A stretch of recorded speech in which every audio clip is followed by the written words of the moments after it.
दोस्तों, मैं आज आपको कृष्ण, अर्जुन और राक्षस की एक ऐसी कहानी बताने वाला हूँ जिसे सुनकर आपको जीवन में संकटों का सामना कैसे करना है इसके बारे में बहुत ही अच्छी तरह से ज्ञान हो जाएगा। दोस्तों, बात द्वापर युग की है। महाभारत का युद्ध होने में अभी कुछ समय था। कृष्ण अर्जुन इसी तैयारी में जुटे हुए थे। एक बार इसी सिलसिले में कृष्ण, अर्जुन और भीम कहीं जा रहे थे। रास्ते में घना जंगल पड़ा और उसे पार करते करते रात हो गई। घुप अंधेरा हो जाने के कारण तीनों ने तय किया कि अब आगे बढ़ना संभव नहीं है, इसीलिए यहीं रुक जाते हैं। सुबह होने पर आगे बढ़ चलेंगे। इस पर भीम बोले कि यह जंगल मायावी लगता है, इसलिए यहाँ रुक तो सकते हैं, लेकिन यहाँ सोना ठीक नहीं होगा।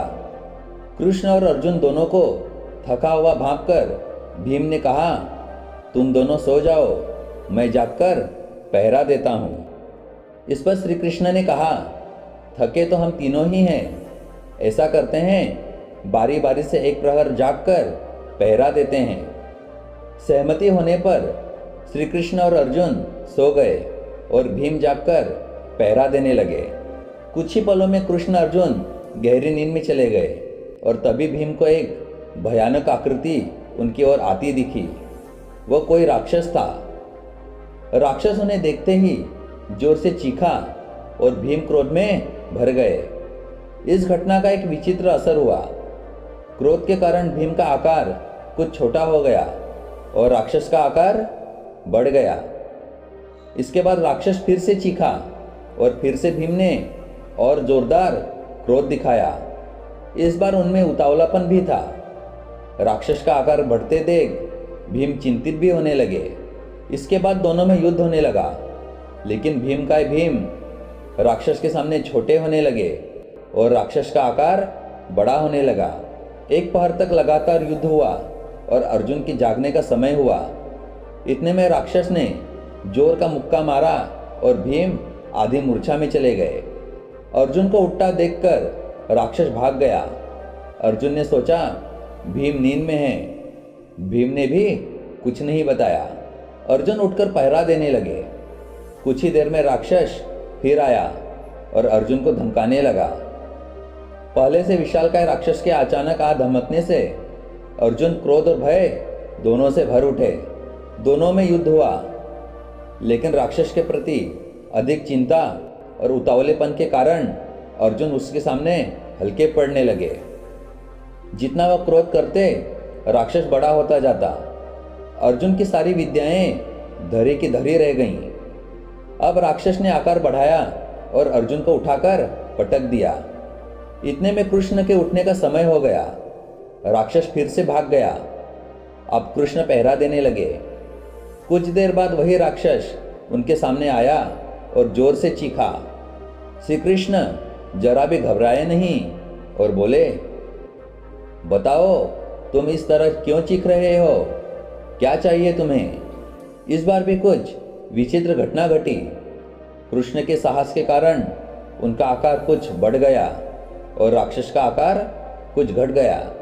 राक्षस को पहली बार कोई ऐसा मिला था जो उससे डर नहीं रहा था। घबराहट में वह पुनः कृष्ण पर जोर से चीखा। इस बार भी कृष्ण नहीं डरे और उनका आकार और भी बड़ा हो गया, जबकि राक्षस पहले से भी छोटा हो गया। एक आखिरी कोशिश में राक्षस पूरी ताकत से चीखा, पर कृष्ण मुस्कुरा उठे और फिर बोले, बताओ तो क्या चाहिए तुम्हें? इस तरह हंसकर और प्यार से बात करने पर राक्षस तेलचट्टे के आकार जितना हो गया। कृष्ण ने उसे हथेली में लेकर अपनी धोती में बांध लिया और फिर कमर में खोसकर रख लिया। कुछ ही देर में सुबह हो गई। कृष्ण ने भीम अर्जुन को चलने के लिए उठाया और आगे बढ़ने के लिए कहा। वे धीरे धीरे आगे बढ़ने लगे। इस पर अर्जुन ने संकोच करते हुए रात की घटना पूरी श्री कृष्ण को बताई। कृष्ण तो सब जानते ही थे। उन्होंने भीम की ओर देखा। लज्जित हुए भीम से कुछ कहते नहीं बन रहा था। इस पर कृष्ण ने मुस्कुराकर अपनी कमर में बंधे उसे राक्षस को निकाला और दिखाया। अर्जुन और भीम चौंक पड़े और कहा, यह तो वही राक्षस है। श्री कृष्ण बोले, यह राक्षस नहीं, तुम दोनों के मन में घर बना चुका अनावश्यक क्रोध है। यह तुम्हारा उतावलापन ही है।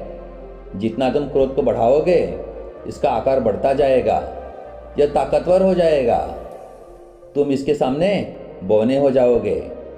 यह जीवन में आने वाली समस्या का भी प्रतीक है। जब जीवन में तुम किसी समस्या को लेकर उसका सामना करने से बचोगे, तो वह ऐसे ही अनियंत्रित हो जाएगी और तुम्हें कमज़ोर बना देगी। मैंने सिर्फ हंसकर इसका सामना किया, क्रोध बिल्कुल नहीं किया। इसके कारण इसका आकार छोटा होता चला गया। इस कहानी से हमें यही सीख मिलती है कि यह राक्षस वाकई हमारे जीवन में आने वाली समस्याएं हैं। विपरीत स्थितियों का सामना करने के बजाय सिर्फ उनकी चिंता करने और उन पर क्रोध करने से स्थिति और गंभीर हो जाती है। लेकिन अगर हम इनका हंसकर सामना करते हैं, तो यही समस्याएं धीरे धीरे छोटी होती चली जाती हैं और अंततः हम उन पर काबू पा लेते हैं।